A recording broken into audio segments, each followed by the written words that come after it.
The restaurants you love, the food you crave, and the people that make it all happen. We tell their stories on the Paper Trails podcast with Albemarle Paper Supply. What's going on, guys? How are you? We're back with the Paper Trails podcast. I'm your host, Nick Caligaritros, and I'm pumped to bring you episode 7 of season 2 of our podcast. If you guys are just plugging in for the first time, we are a podcast all about entrepreneurship, business ownership, and the food industry. And so today I have some guests. I've got Hannah and Rob with Meshugganah. Both you guys? Yeah. Meshugganah, okay.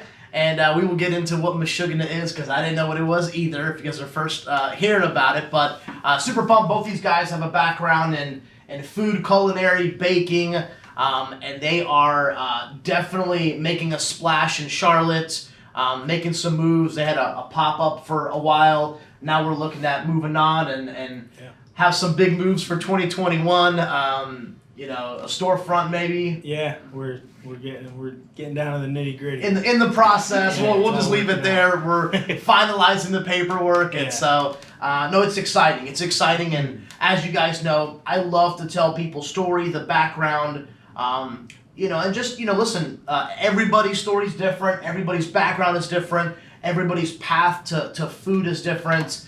And so these guys definitely know what they're doing. They're definitely in high demand. And I'm excited to bring you guys some more guests here in Charlotte. And so maybe let's start with this. Why Meshugganah? What is Meshugganah? Let's get that out of the way, and then we'll get into some backgrounds. So what Meshugganah is, it's a Jewish deli and bakery. I kind of represent the deli side. Hannah represents the bakery side. We're both Jewish. We didn't know each other up until kind of we came together to do this. The way it started was last year with all that was going on in 2020. We were both doing pop-ups separately. Okay. I started doing the first Meshugganah pop-up was September 6th of 2020. Okay. So not that long ago. No, I mean, we're less than 9 months from when we started, so okay. It's kind of been a crazy trajectory. Went a lot faster than we planned. Definitely I planned. Yeah. I think Hannah's got a lot to do with why that happened. So in September, did a pop-up. My wife and I did a pop-up at Free Range Brewing in Noda.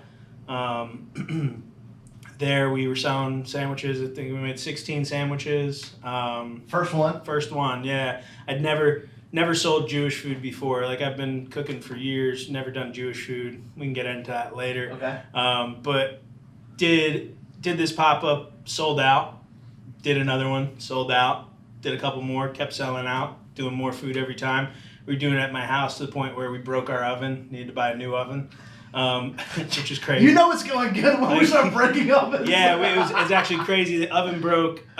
It was Rosh Hashanah. I was doing dinners for Rosh Hashanah. It was about a month into doing stuff. Uh-huh. And we had sold about 24 family dinners, and I was making them out of my house. So I was doing dinner for like 90 people out of my house. Yeah. It was just my wife and I up all night cooking, baking. You can only fit like 4 things in the oven at a time, and then you have to go and do it again. Like, the last things came out of the oven and the carbon monoxide alarms start going off. I get my family out of the house, call the fire department. I'm like, oh no, the food. It was literally like, what's going to happen? And they're like, what do you guys got going on here? I was like, don't worry about it. They're like, you cooking for somebody? I was like, yeah, nothing, no big deal. Let's not talk about it. And they're just like, but everything was good. They just said, don't use that oven anymore. Thankfully, I didn't have to cook anymore. Anyways, about towards the end of the year, we kind of connected through social media. So you guys met through social media? Yeah, we had a lot of mutual friends, like Dan Wheeler, knew Hannah, knew myself through Free Range. We were both doing pop-ups there. So she was running Moonbox Bakery, kind of doing her thing, just baking awesome stuff. And, I knew that eventually to keep growing this thing, we're going to need to bring on like a pastry chef. Like, my wife was doing challah and she was making cookies, but she had no interest in like doing that for a career. Full scale. I've tried for years, like, come on, bake with me. And she's like, nah, let's get serious.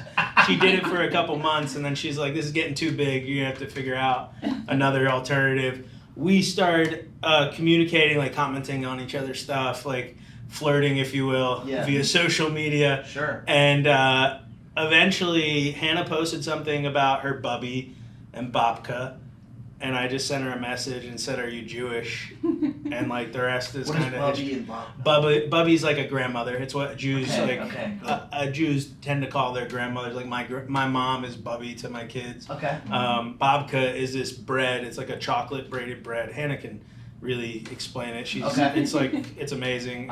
It's like this warm, gooey, chocolatey bread with cinnamon, and it's crazy. So she posted that. I had no idea she was Jewish. I knew she was good at baking. I heard all about her baked goods. When she said she was Jewish, I was like, oh man, like this is crazy. It was very serendipitous. Your light bulb went off. Like there's a word in Hebrew, it's called basheret. It's like means it's like meant to be, and I feel like there was a reason. My wife and I had just had the conversation either the same day or the day before about finding a pastry chef. And I started like putting feelers out to people I know. Do you know any Jewish pastry chefs? Because the thing is like this. You literally thought that. I literally was thinking about like we need a Jewish pastry chef because I'm not a pastry chef. Yeah. It's going to be very hard for me to be able to teach somebody these specific things that people are going to expect from us as we grow. Yeah. And so little did I know, Hannah was like around the whole time, and so we talked. We did a collaboration pop-up together. I think this was like January of this year, so it was like the beginning of the year. It was the first pop of the year. We did a collaboration. Admittedly, like I'm over there like a train wreck in the corner. Hannah's got this like tightened up like like selling like everything's like super simple. Like here's your order, and I'm like trying to cook hot dogs and Reubens and make cutting pastrami to order. And people, it's nuts. It's like watching a sideshow, like the way I used to do it before Hannah came along. And I'm like, man, this could be so much easier if But then I went over there and started helping him. Yeah. And it was just like, wow, this is just like, the chemistry just like hit off. For sure. For working together. And we just so to get back to what Meshugganah really is, like. The word Meshugganah means crazy. Like it means someone, generally in like Yiddish, it would refer to someone who's like crazy, is like kind of thinks off the wall, like outside the box, doesn't do things like kind of against the grain. And like my whole life, that's kind of how I operate. I just like, I think different. I don't care what people think of me. Like I just doesn't bother me whatsoever. Yeah. And then also like people for years I've been talking about like wanting to do this Jewish thing in Charlotte, in North Carolina. Yeah. Even when I was in New Orleans for a little bit, I talked about wanting to do it down there, and it was like, man, this food doesn't work in the South. You're in the South. There's not enough of you down here. It won't work. And so calling it Meshugganah is twofold. It was one because I felt like I'm kind of Meshugganah, but then also it's like the idea is Meshugganah. So if it's successful and the name's Meshugganah, it creates this cool story where I can say, like, yeah, see, I told you it would work. And so we collaborated together. We after that first pop-up, we met up, had a conversation. Hannah was like, look, I want to work with you. Like, I want to do this. Like, let's figure it out. Nice. We developed a partnership. She's part owner of Meshugganah. Nice. We have some other owners that are part of it that kind of do the ops side of things. Stacy and Robbie, they're awesome. And we have this like little core team. It's like the four of us. My wife eventually will get back involved. She has a day job right now, and she's like taking care of our kids and stuff when I'm out doing stuff like this. But we decided we were gonna do this partnership, and really when Hannah officially like came on board, like things just kind of skyrocketed, and like we're at the point where we're having 150 people lined up before we even started selling food. Wow. And like 3 hour wait, like 3 hours before our pop-up started, people were in line. And it just got to the point where, you know, the long-term goal was to open a restaurant. The short-term goal, like when we first talked, it was like, oh, we can do X number of events, and we'll both make money, and we'll do all this stuff. And then it was like, yeah, we need to be bigger. Like we can't do this alone, and we need to grow. And then we got some good press, and like things just kept growing and growing and growing and growing. And then it ended up being in a situation where we started having landlords reach out to us, like, hey, like, do you want to open a restaurant? And so, like you said, we're finalizing everything, getting things nailed down. We're hoping to open a place by the end of the year. Nice. We will open a place by the end of the year. It's just a matter of all the details have yet to be released, so we're not quite ready to release all those details yet. But yeah, that's what Meshugganah is all about. I mean, it's Jewish food. We're all about like our culture. We're proud of it. We're not trying to hide anything. Sure. We're not hiding from being Jewish, and that's that. Cool. And how about your perspective? Like that story, like does it hit any? Were you just like, you know what? I remember that. I mean, is there anything that from that story that you want to add to it? So when I met Rob, I was doing my pop-up moonbox, and I had started it because I wanted to leave the restaurant industry and just do my own thing, have my own voice. And so for so long, like throughout 2020, it was me just like baking things, not really knowing, like just being creative, right? So I started to tap into my culture. And so documenting about Babka, I even started, even before we started talking, I was even like just like doing R&D, like restaurant development, where I was like making regula on the side, making these things on the side. And I realized that it had always been a dream of mine. Like meeting Rob, starting Meshugganah, like the more I get into it, the more I realize that I had always been there. And so it just makes me so excited to be a part of this with him and with his family and the background of the story. And I feel like it's kind of emotional for me sometimes because, you know, you have these like distinct memories when you're a kid, and it's so nostalgic. And I'm so excited for the day that like we open up the place, For sure. and not even just Jews, but just grandmothers who bring their kids to get a cookie or to get like that's really close to me, like as far as my grandmother and the memories I have of Jewish food and of the baked goods. And she would always take me to the Jewish bakery. She lived in Boca Raton, and it's so close to me. And so to provide this to the community is just, I'm overwhelmed with joy for it. Is there anything like that? Is there anything like that around here? Not like what we're doing. Yeah. I mean, there's people who do Jewish food, not or a version of Jewish food. The biggest thing I'd say is for us, you know, our background is very different. Like we both come from like the fine dining world, so we're bringing kind of the fine dining culinary technique into something that traditionally is not done by people who do what we do. That makes sense. So like we do everything the same way we would if we were doing at a tasting menu restaurant. We're just selling sandwiches and cookies. Like it's like we're not overthinking it, but we can't shake who we are as cooks. And the other cool thing is we also are like super into sourcing local ingredients. And so it's a type of food that I don't think anyone can replicate the food we're doing, because I don't know that anybody's ever made this kind of food with the ingredients we're using, where we're using it, like where we're doing it with the technique we're doing.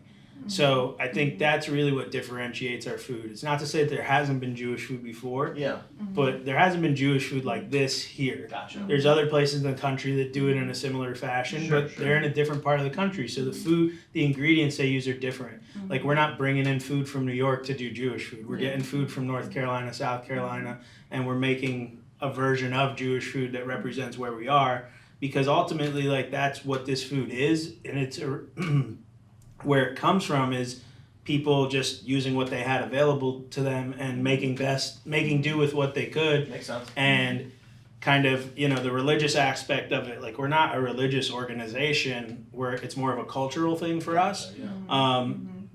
But this food comes from religious reasons for it existing. So all these things have some sort of tie to a part of Judaism, and it's a very unique thing where no matter where Jews end up, their food kind of transforms into this thing. It's like amalgamation of what's available to them, where they are, when they are, and kind of, but always has these ties to this stuff in Judaism. So it's kind of unique. Like, you know,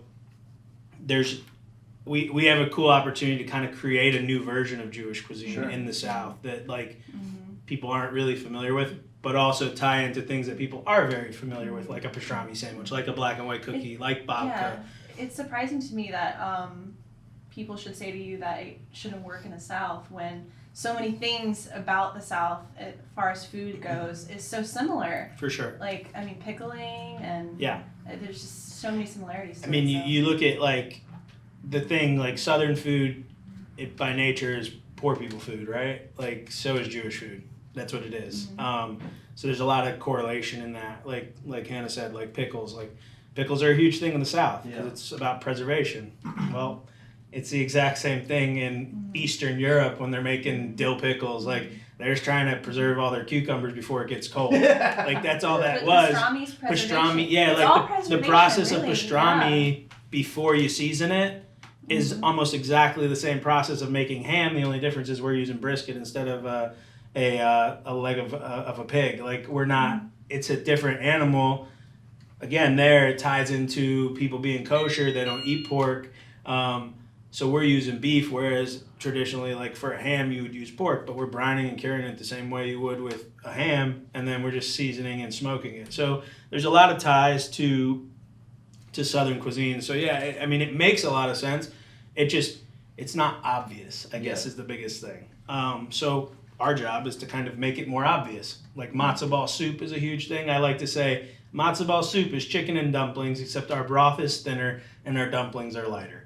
It's the exact same thing. It's the exact same ingredients. We're just not thickening up our broth. We have a thin broth, and the dumplings are different. We're not using butter in them. We use chicken fat in them. That's the big difference. Gotcha. But it's basic. There's so many ties, and it's like it's kind of the same thing. It's kind of the same thing.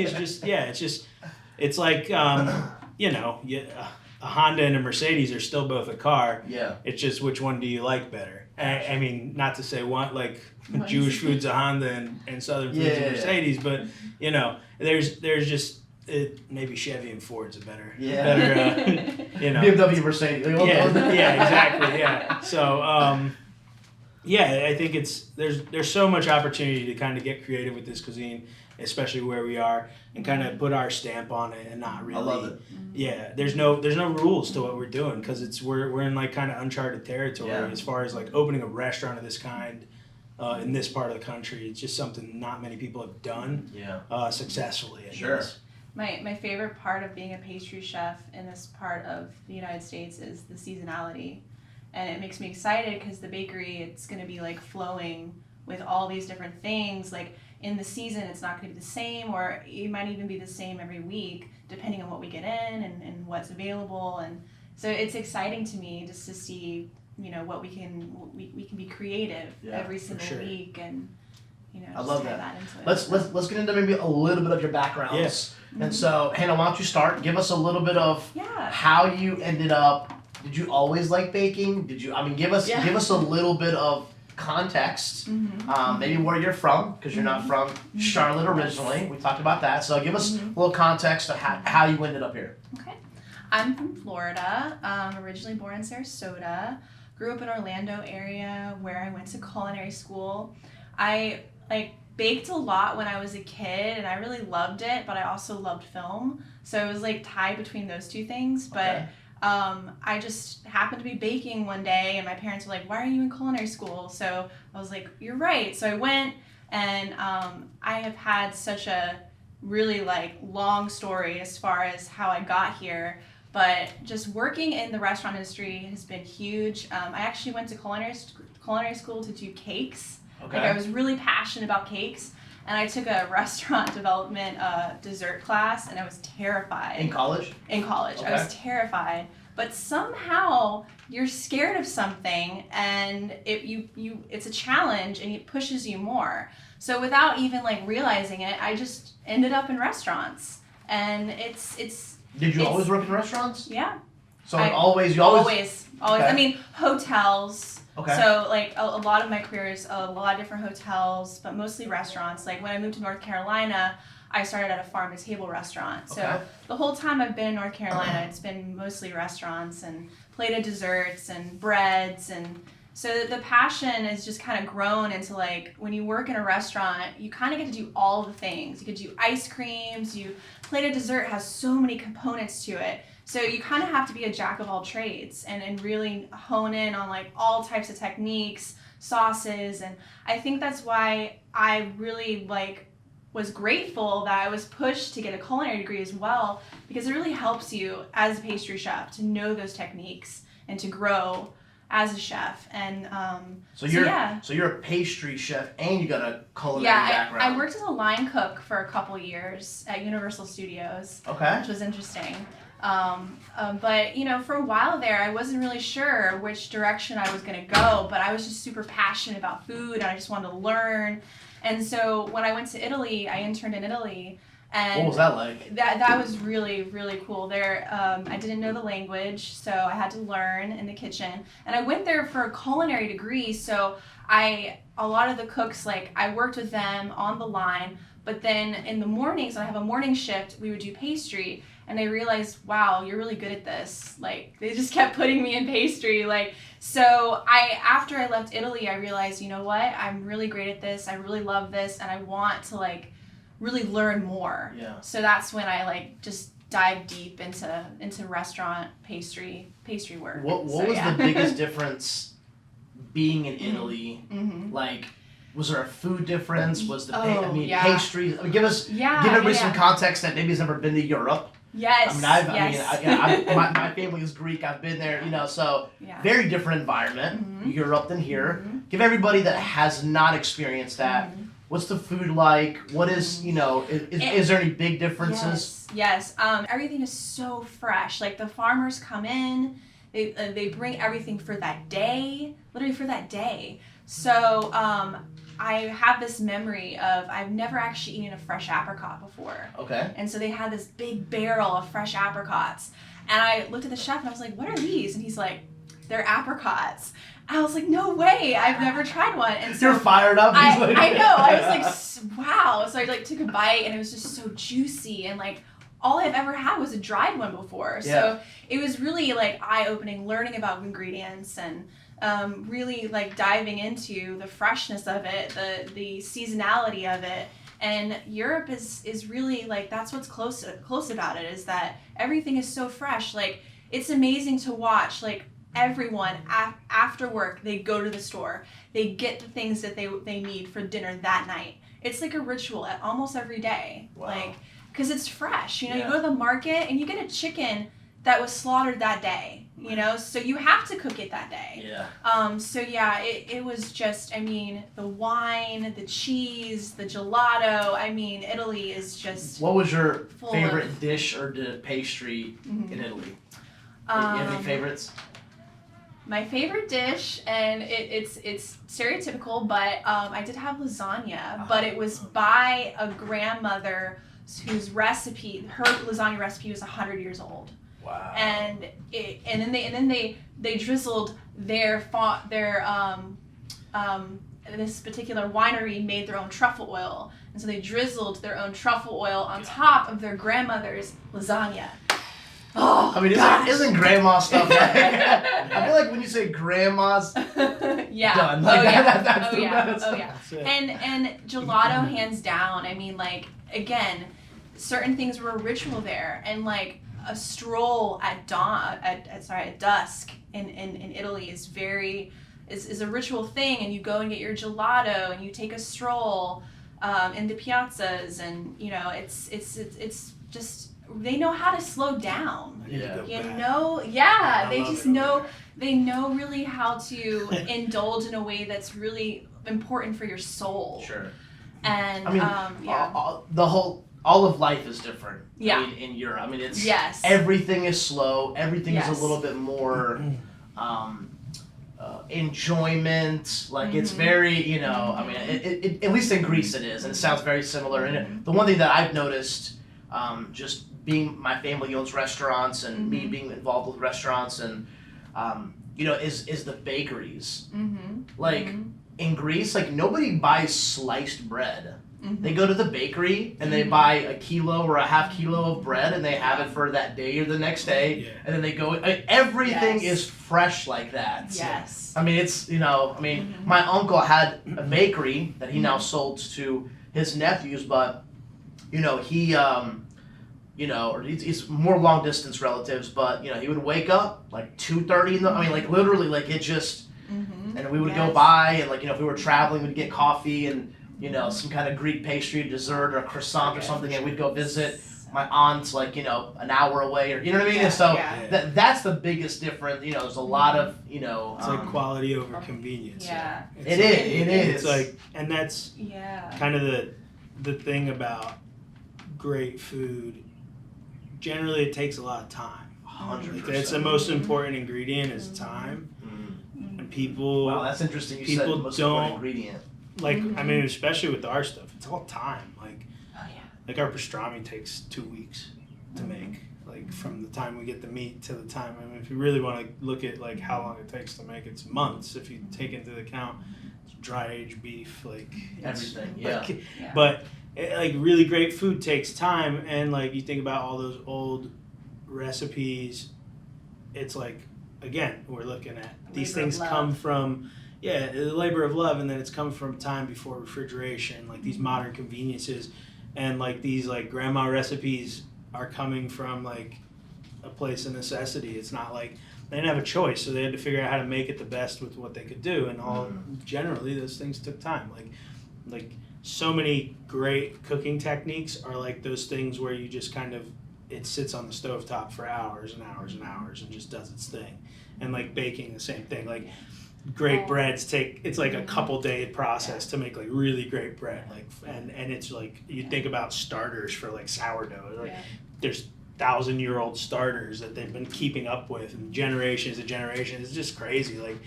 Time is such an important factor in food. All the desserts for a lot of the Jewish pastries that I do, it has steps and it has a lot of rolling things out and then rolling them and then fillings, and so you have to make the dough and then you have to make the filling, and so it is steps where you're really taking that time to really perfect it and really put that time into to make it. And I think it's part of it too is you think of all the distractions we have these days, so many things that take your mind off of just getting in the kitchen and cooking.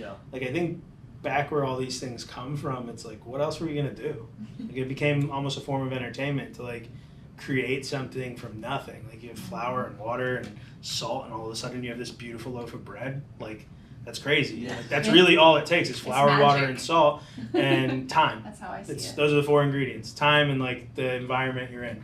And when I went to Italy with my family, with my wife and her parents, back before we had kids, and there we went and did a tour of a prosciutto factory and a balsamic place, a place that made balsamic, and a place that made Matzo, or Parmesan Reggiano. All 3 of those things are very simple in terms of what goes into them. The prosciutto is just ham and salt and thyme. And parm is milk, it's cream and salt and an enzyme and thyme. And then balsamic is just grapes and thyme. That's it. And it's just some of the most amazing ingredients in the world are based on just taking your time and letting nature take its course and do its thing. And they're different from region to region because the environment's different. We were talking earlier about the humidity in Florida compared to the humidity in here. If you were back in the day before you had buildings where you cooked food in, and you were doing it where you just had your window open, the air is different, and so it makes your food taste different. And there's just so many things that old school food was so much better because it just didn't have all these modern conveniences in it. I'd be lying if I said we don't utilize some of these modern conveniences. Sure, it makes sense. That's more of a business thing than an art thing, I guess. But it makes sense how you describe time as an ingredient. I've never heard that before. That is an interesting, and the more you guys are talking, the more I'm I'm thinking of like my grandma's like homemade like stone like little like you know, I don't even know, the oven thing, kind of thing, like in the back where she makes like, you know, what we call pita. It's like spinaco pita, it's like spinach pie, or cheese, you know, it's, you know, or like I guess a modern day version of that is like whenever you see the people on YouTube cooking outside. Sure. I love it. I don't know why. I know.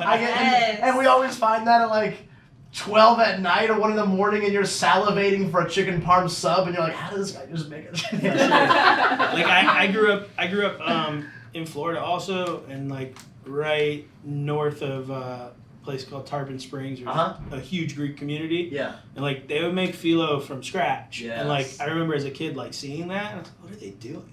And like layering this dough over and over and over again. So thin. And it's crazy, like that's in like a whole day just to make this dough to then turn it into something else. And it's like it's crazy. It's like what, like today people wouldn't dream of like, I'm gonna spend all day to make this thing so that I can make something tomorrow. Like people just don't think like that today.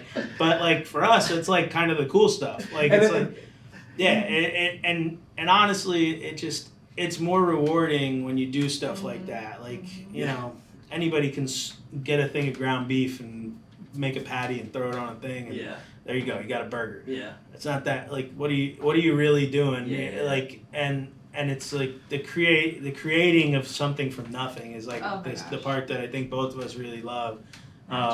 Especially like going like Han was talking about the markets and stuff in Italy. It's like the same thing here. Like you can go to like sometimes if I'm like having trouble like figuring out what I want to cook, and you just go to the farmer's market and just like look and see stuff, and you're like, okay, this makes sense. We'll just do something. And like that's the part of cooking that's like the best. And like being here where we live is like there's so much of that available to you if you just take the time to find the ingredients, and then it becomes pretty easy. I love that.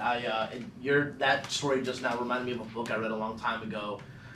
It's called Acres of Diamonds, and it was the story takes place in Africa where this guy, you know, back then like there was a big rush of like diamonds, and he sold his property to go where all the people found diamonds. Come to find out his backyard had a bunch of diamonds in it. So the story was, you can do a lot with where you're at.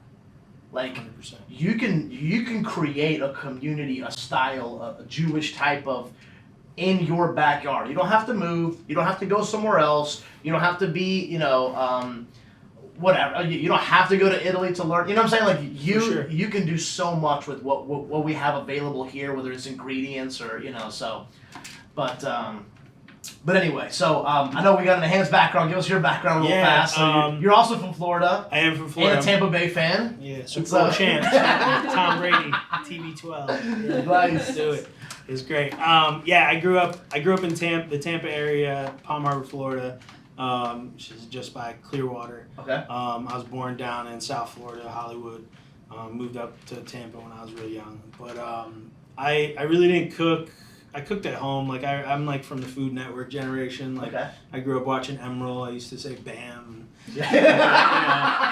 I watched Bobby Flay and Ming Tsai and like Michael Simon. Yeah, I love that. Yeah. A lot of those people like just. And really, like, that became, like, a hobby of mine when I was a kid. I was into football and I was into food. Like, that was pretty much my two things. Like, naturally. Yeah, it's just, I was a fat kid. I like to eat. And it's just what it was. And, like, when I really didn't cook a lot with, like, my parents or anything growing up. You know, I'd cook on my own. Like, I remember vividly... there was an incident where we went to a Chinese restaurant and got crab rangoon. So I don't keep kosher. We're doing Jewish food. I don't keep kosher. Yeah. But like we had crab rangoon, and like I decided I wanted to make it, and so like I had my mom buy me the ingredients. Then I decided to make it when she wasn't home, and I was like, I think I was like 11 or 12. Okay. And like I'm deciding to like fry wontons. And I had no shirt on, and I, like the oil splattered. I had like a mark on my stomach for like 6 weeks, like, and like it just splattered all over me. But then I kept cooking because I really wanted to like eat these crab rangoon. I was like, this is the best thing I've ever had. Like I love this thing. You know, honestly, like food wasn't a huge part of like my house growing up. I say my mom gets mad at me. My mom worked. She had 3 sons. Like, where I'm like a child of divorce. It's like, I had my stepdad as I was getting older. But like my mom was busy working all the time. So like she did the best she could cooking with what the time she had. Yeah. And so I've said like I started wanting to cook because I never ate like great food. Yeah. And she gets mad at me. She will when she sees this too. I'm sorry, Mom. We still love you, Mom. It's okay. Love you. It's not that you can't cook. It's that you didn't have enough time to cook. I've cleared that up. Yeah. I've said it before and got in trouble for it. You're busy. I get it. As a parent, I get it. Yeah. I don't cook at home as much as I'd like to. Sure. But I didn't really cook at home. My grandmother on my dad's side passed away when I was about 15. I was taking it really hard. My aunt and uncle, I guess, were down in Florida when my grandmother passed away, and noticed they lived up in the Hamptons in New York. They're really religious Jewish people, or they were. They decided that they talked to my parents, told them that I could come stay with them for the summer. I didn't know, but there was like this plan to like get me to work at their friend's restaurant and like keep me busy because I was like having a lot of trouble in school. Like I'm not a good student. I didn't go to culinary school. Yeah. I was 15 working in the Hamptons doing prep. It was my first time being in a restaurant. What was that like? It was crazy. Like my first job in the restaurant was they had a smokehouse like next to the restaurant. It was like this like just American place. It was called the Crazy Dog Diner. Is it still there? Do you know? No, it's not still there. The owner opened a barbecue place since then called Bobe Q. It's named after his daughter. Okay.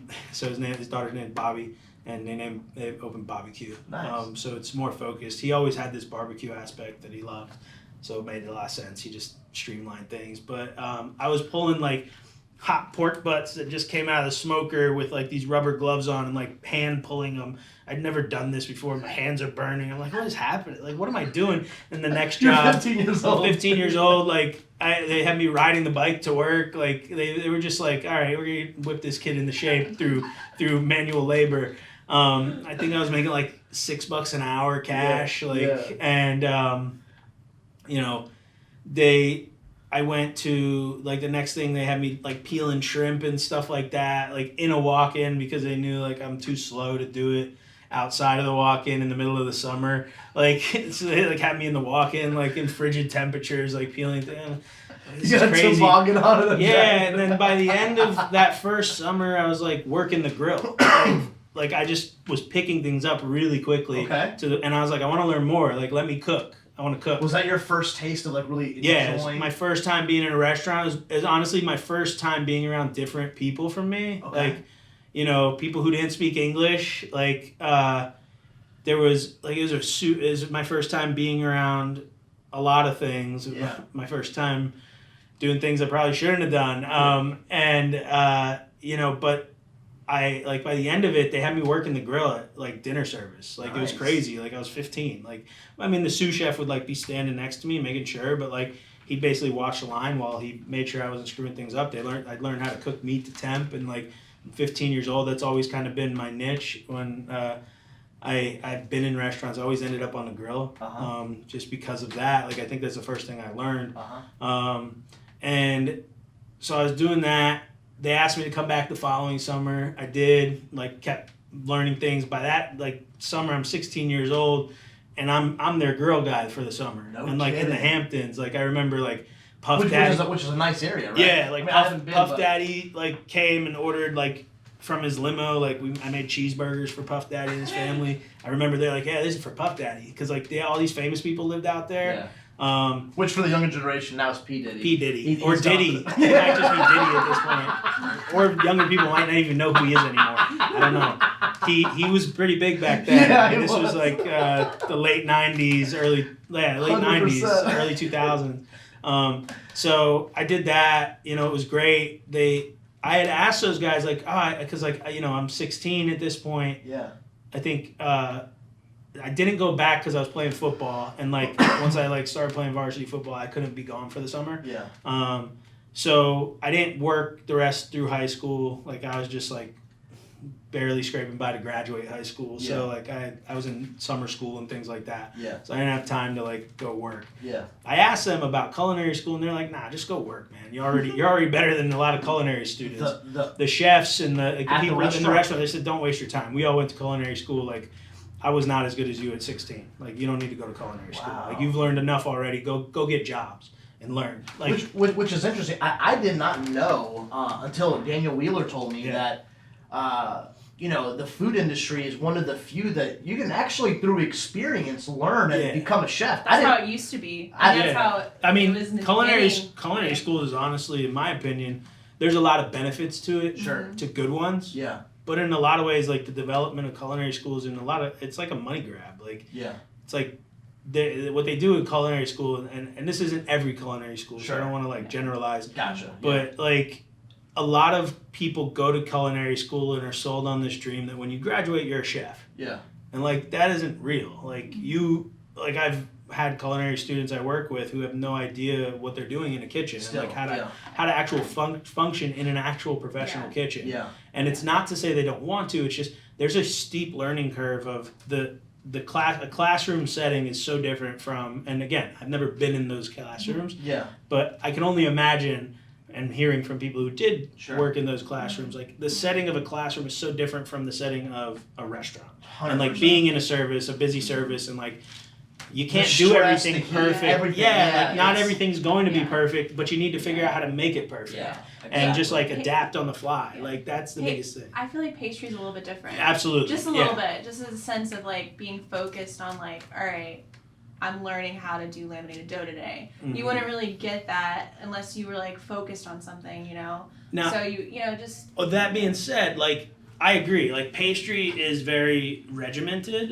in a lot of ways. Like I think Hannah's unique in the sense that she doesn't need complete structure, which is part of why her food's really great, I think.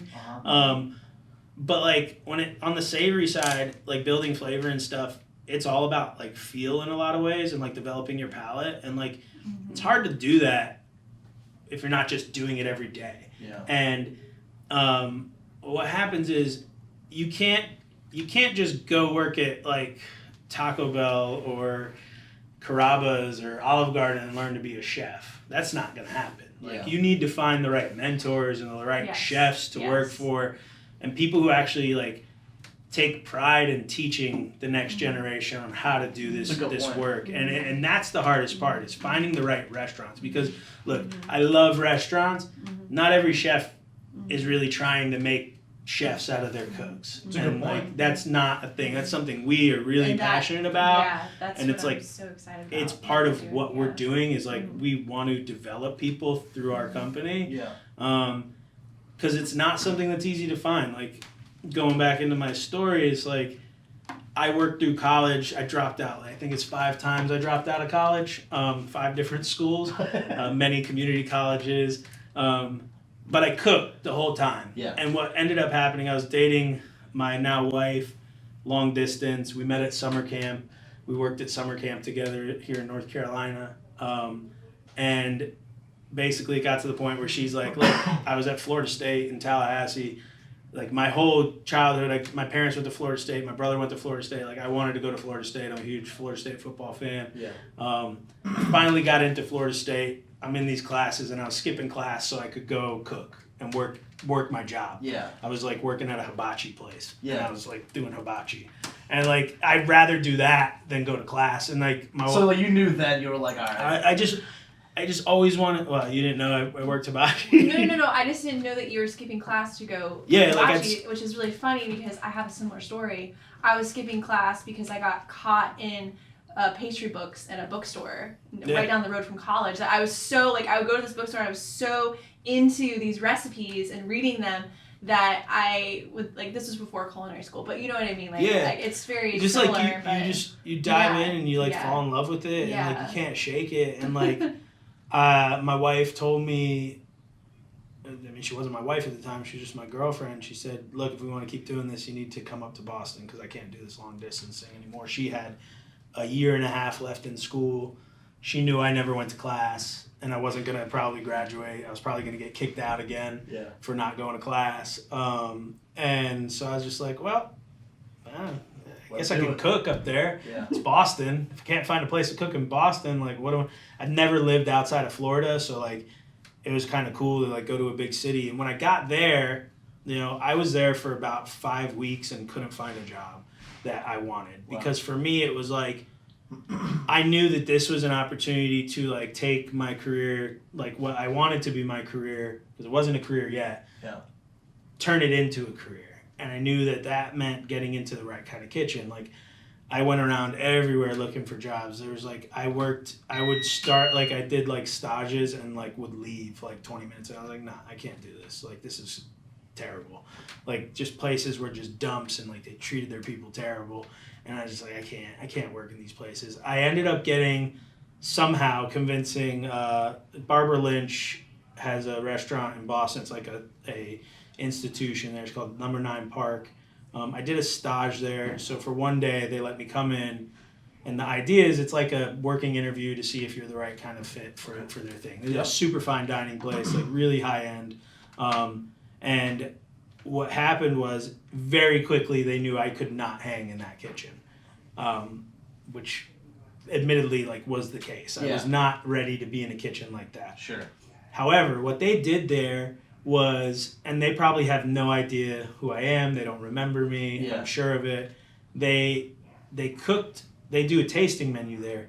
They made me the entire tasting menu, and I watched them have service, like cook service, and their maitre d' talked me through every course. Wow. And then the chefs were, as they've plated things, the individual cooks would talk me through every course. And it blew my mind. I was like, this is crazy. Like, I still have the menu because they gave me the menu, and I still have the notebook, and I was taking notes about everything I did there. I still have it, and it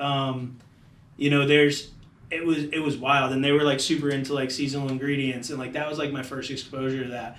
And then like to fine dining tasting menu. Yeah, and they told me, but they said like, look, go get a job, work for a year, come back, and we'll talk. Okay. So what I did was I kept looking for a job, couldn't find one.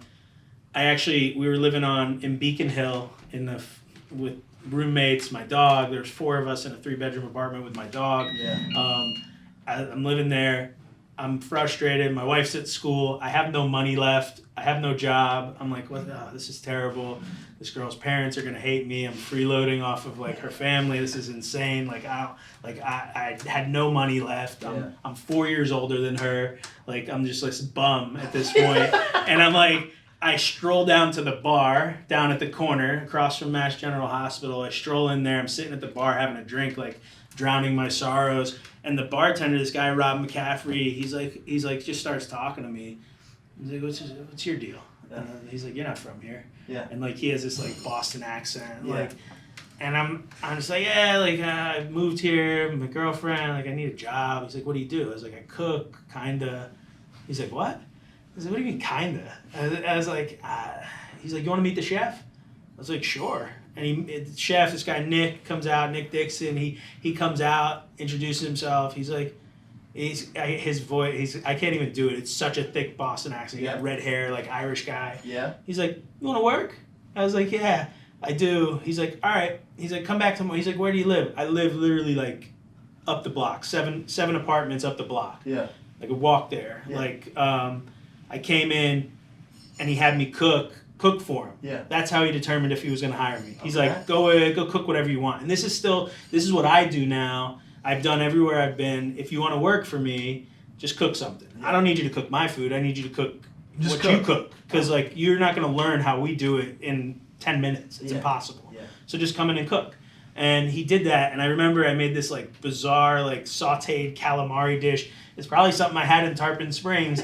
Like it was like very like Greek Mediterranean, like weird, so outside of like what I cook now. But like I made it, and he's like, it's crazy. He's like, you came in here and you sauteed calamari. He's like, nobody sautés calamari. He's like, people would be terrified to screw it up. And somehow he's like, have you ever done this before? I was like, no. He's like, how did you not make it bad? He's like, how did you know what to do? I was like, I don't know. I watch cooking shows. And he's like, like it was a question. Like, I really had no idea. I just like winged it. I was terrified. I didn't know what I was doing. I just made something. And he's like, this is great. He's like, you start tomorrow. I worked there. There were sous chefs at the time. They ended up leaving for other opportunities. Like, I basically worked myself up to like a pseudo sous chef by the end of it. You know, we ended up leaving Boston about a year later. Nick was going on to open some other restaurants. We left Boston. That's when we moved here. My wife had graduated at this point. I worked for about a year in Boston. I left cooking because he left the restaurant. His new restaurant wasn't open yet. I didn't want to be at that place without the people I signed up with. I was working building websites for this like company, this like startup company in Boston. I did that. We left, came to North Carolina because my dad was here and we had no more money and Boston was getting expensive. Yeah. We had 2 dogs at this point, moved here, could not find a job that I liked, that I thought was on the same level as Boston food. I became a food snob at this point. Came here and like was like, man, Charlotte's terrible. There's no food here. This place sucks. I don't want to live here. What years is this? This is, goodness, 2014. Okay. So it was before like things really started popping off here. Yeah, that makes sense. But there were a lot of places, but it's just food media here wasn't what it was in Boston, so it's hard to find those places. Sure. I ended up getting a job at Publix doing cooking demos. Okay. So I was like, it's a now defunct program called Apron Simple Meals. I was like standing doing cooking demonstrations in like this shirt. I looked like a lunch lady with the hairnet. It was ridiculous. And I'm like this guy, and everybody else who had my job was like older ladies and gentlemen that like in their 60s. They're like retired, and I'm just like cranking out food and doing like double the cooks that anybody else does in a day. And they're like, what is this guy? And like finally the store manager's like, do you want to go to a different department and like work? So like I ended up moving to the meat department, working. I ran the seafood department at the Ballantyne Publix. I was actually the first employee that Publix hired in the state of North Carolina when they came here. So I was the first person they hired because I was the first one at the door because I needed a job. And I ended up staying there for about 3.5 years. It was after my wife and I got married. She's like, you're miserable. Like, what's happened to you? Like, you're not the same guy like when we were in Boston. I was like, I miss cooking. Like, I love cooking. It's like me. It's what I do. But I can't. Like, I'm making money now. Like, we have benefits. I have health insurance. I have all these things I've never had before. Yeah. But I want to cook. She's like, so go cook and we'll figure the rest out. Dang. And so, that's awesome. Gets me, get me all worked up. That's awesome. So, yeah, it's crazy.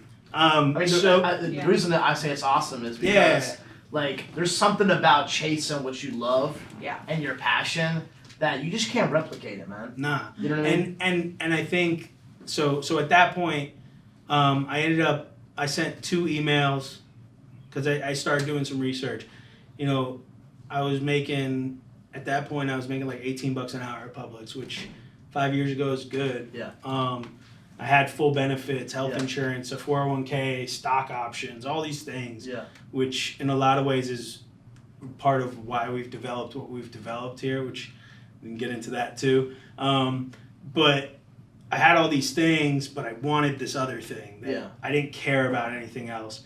And so I looked, I tried to figure out that it was like the same week the Charlotte magazine, like Best Restaurants in Charlotte, came out. So I bought the magazine and I'm flipping through it. And the number 1 and number 2 restaurants was Heritage Food and Drink was in Waxhaw, and Kindred was in Davidson. I'm living in Pineville, which is like dead center between the two. It's an hour, it's 45 minutes to an hour to either one. But those are the only 2 places I decided I was working. Yeah. So I sent both places an email. Got a response from Heritage, went down there, Chef Paul.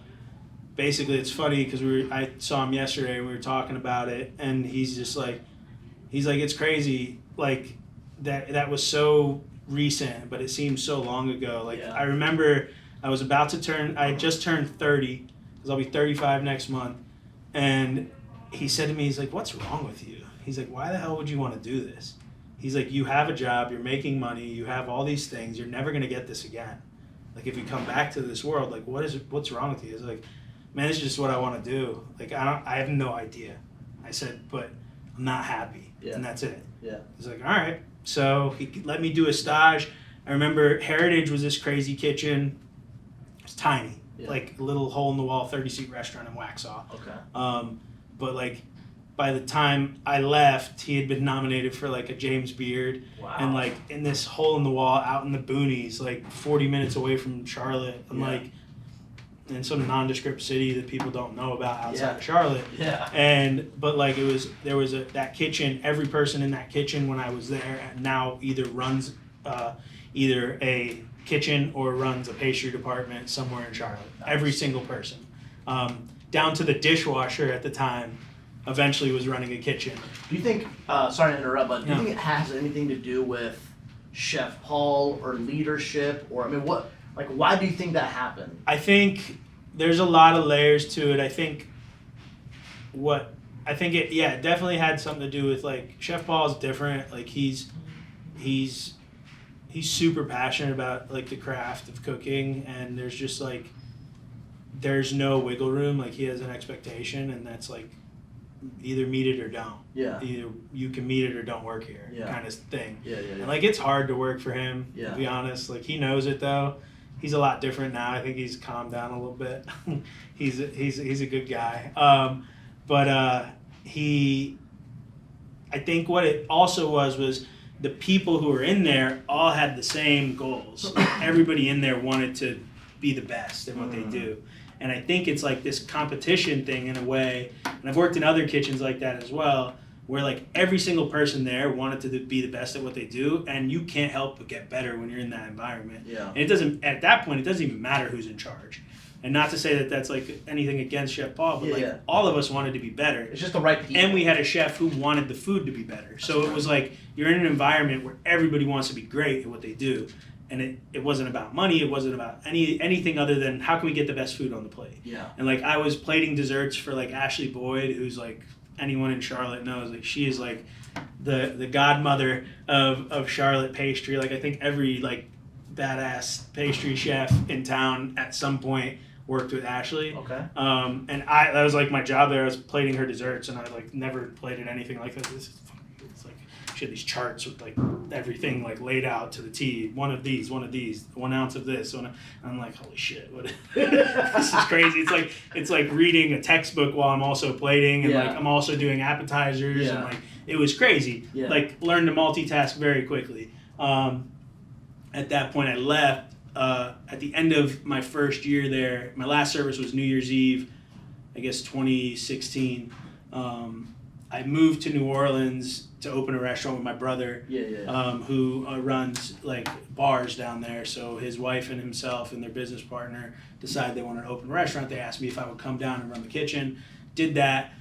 Didn't work out. Yeah. I left. Ended up working at this place, Coquette. That's another environment where like everyone in that kitchen was just a badass. Like I was the worst. I had gone from running a kitchen to being the worst person in a kitchen overnight. Wow. It was crazy. And I was like, it was a real like, and the funny thing is my first job there was peeling shrimp outside in 30-degree weather, which is a weird like full circle moment from like when I was 15. Yeah. And like now I'm 30 something and I'm doing the same thing starting over again. And I'm like, what the hell? Yeah. But like, I loved it. I was like, all right, I can work in this kitchen. It doesn't matter.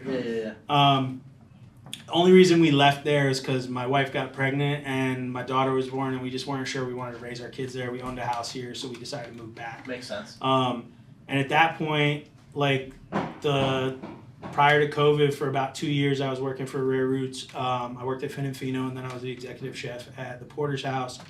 And then during COVID, I just decided I was done working for other people. Like I just, which is how Meshugganah got. And that's it. Like That I was just, me as well. I just didn't want to work for anybody anymore. Yeah. Like I know, like as you can tell, my resume is not normal. I have a very short cooking career, but like I don't care. Like it doesn't matter to me.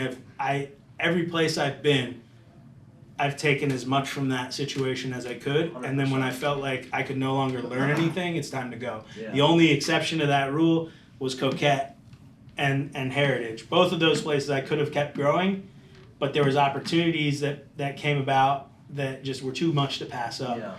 Yeah. But the thing is, I think the biggest thing is like everybody, the old school way of doing things is you go to a place and you stay there and you just earn your time. Like through time, you earn an opportunity to like move up in the kitchen. Yeah. And for me, it's like if you know you're not learning, why stay? Yeah. Like, you gotta, like, if you want to get ahead in this business, it's not about necessarily, it's all about being in environments where you can learn and grow, and you're going to be able to build what you have in your repertoire, not just from cooking, but like understanding the business of restaurants, understanding how the front of the house works, like understanding the whole operation. Yeah. If you don't have people who are going to teach you that, go find someone who will, because there's plenty of us out there who want to teach that, because we understand that we wouldn't exist without people doing that for us. True. But there's a lot of places that just don't, it's just not built like that. Like, that's not their goal. Their goal is to make money. And like, we have a thing that I say, and it's becoming like, we're doing like this thing for Meshugganah. It's like the Mashugana Commandments, like, so like the 10 Commandments, like being real corny. Yeah. And like the number one thing is like people over profits. Like, that's it. Like 100%. That's the way we operate. That's the way we're going to operate. There's nothing that will ever change that. Like, I will not put my name on a business and not say we're putting money over people. Like, it's just not, because without people putting me over necessarily the bottom line, I don't, like, none of this exists. Yeah. So that's like the biggest thing for me, and that's, I'd say, for anybody who's wanting to like get ahead in this business, just find the right people to work for. Which is a great piece of advice. You know, as we're wrapping up, Hannah, one piece of advice for anybody that wants to get into the pastry side. You know, so Rob's side was growth, find an environment, a culture to learn, to grow. Maybe find some mentors, you know, find some people that really, you know, which I love. I love the fact that, you know, because you're right. I mean, there's certain environments that people will teach you and do want you to get better. And maybe do want you to pass them, you know what I mean? And then there's certain that maybe that's not the case, you know what I mean? So I love that piece of advice. Anything for the pastry side? I mean, if somebody's out there listening that would like to, you know. I would say to be very open to the fact that each kitchen you go to, you're going to learn, like, one technique is going to be completely different to another technique. So really, like, being open to so many different ways of doing one thing, or that one chef will do certain things a certain way and you have to do it that way if you're working with that specific person, but also just like gaining as much knowledge as you can as far as being in the pastry world. And if you're working in a restaurant and you have a sous chef working right next to you, ask questions. You know, like, everything on either side, even my side, helps cooks as well. So being open to both sides of the spectrum. It's all food, and it's all gonna come, you know, it's all full circle, and it's all gonna help you be better at your craft. And like, just to add to that, I'd say, when you're asking those questions, that's how you figure out if you're working for the right people. Yeah. Because there's no trait, like, nothing's a secret in food anymore. Yeah. There's no secrets. You can search on the internet and find out how to do anything. Yeah. So if you're working with someone who you ask a question and just don't worry about it, like, you don't need to worry about that, like, just do your prep, that's probably not the right person to work for. Yeah. Because what they're not understanding is that as you grow, they grow. Yeah. And that's the biggest thing, is like, as an employer, as a chef, like, you're only as good as the team around you. 100%. So if you're not trying to make the people around you better, then what are you doing? Yeah. Like, you're not getting better. Your restaurant's not getting better. Your kitchen's not getting better. And I think that's a big thing. And like Hannah said, like, you can learn from the dishwasher. You can learn from the busboy. You can learn from anybody. 100%. Like, everybody's got something that they're good at and Sure. something that they understand better than you. And it's just not typecasting by, like, oh, they're in this position, they must not be capable of doing anything else. Every and a lot job of is important. everything matters. It's team. Yeah, What's and I gonna think it's make the wheels very, roll. you got to understand that, like, everybody in a restaurant or any business has value. Plays and a it's role. like, it's just 100%. accentuating their talents, and then also when you're teaching them, you're learning from them at the same time. And like, it's a double-edged sword, and there's like, I think not enough people understand that, and it's kind of, especially in the last few years, like, our industry has really forgotten a lot of what created the great stuff in our industry, and that's really it, is mentorship. Like, that's the biggest thing in cooking, and it's, you know, I learn from Hannah constantly, like, just how to be. Gotcha. Yeah, and I think it's like we're very similar in a lot of ways, and we're super different in a lot of ways, and like, we're in different places in our lives, and like there's so many things like like it's stuff outside the kitchen that you can learn from people. Sure. To just make you a better person. 100%. I think the one thing that is commonality, and we'll wrap up with this, is like everybody in our industry has a huge heart. Mhm. Yeah. We just love food. We love people. We love together. We love. Absolutely. It's like that comment. We're all different, but like we all kind of have that. You know what I mean? Yeah, So, absolutely. anyway, I love this. I thank you. love this. I thought. I mean, listen. You guys now got the story behind Meshugganah, how it came about. The short journey, but honestly, like the long, life and experiences that you guys have. Italy, Boston. I mean, like the whole thing. I mean, it's amazing. I hope you guys have enjoyed it. If you guys not, check them out. You got to follow them on all their platforms. Is Instagram the biggest? Yeah, and then go check out our Kickstarter. We're trying to build Sure. some of that Plug stuff it, we're plug talking it, go about. ahead. So we have a Kickstarter that we're trying to do. The reason we're trying to do it is all the stuff we've been talking about is we're trying to create a better environment for the people who are going to work with us. And so to do that, part of that is we're gonna offer equity in our business to the people who work with us, and that goes from Hannah being the pastry chef to the person washing dishes.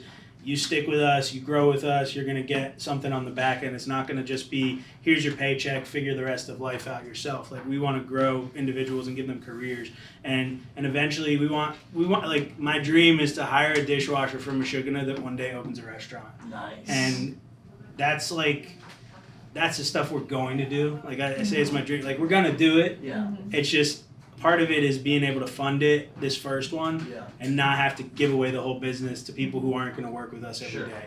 And that's a huge part of it. So if you check out our Instagram, it's Meshugganah. It's straight up Meshugganah, Meshugganah. It's a mouthful, but Yeah.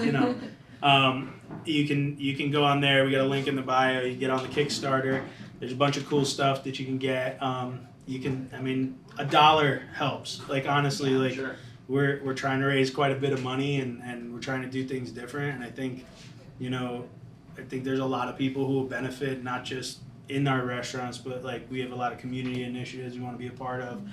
And the biggest thing is getting open Love it. and being able to do that. So we appreciate the opportunity to talk about it. Yes. 100%. Thank you. Follow these guys and look forward to hearing more from them. And so, episode 7 in the books. Good to see you guys. We'll see you in the next episode. Thank you.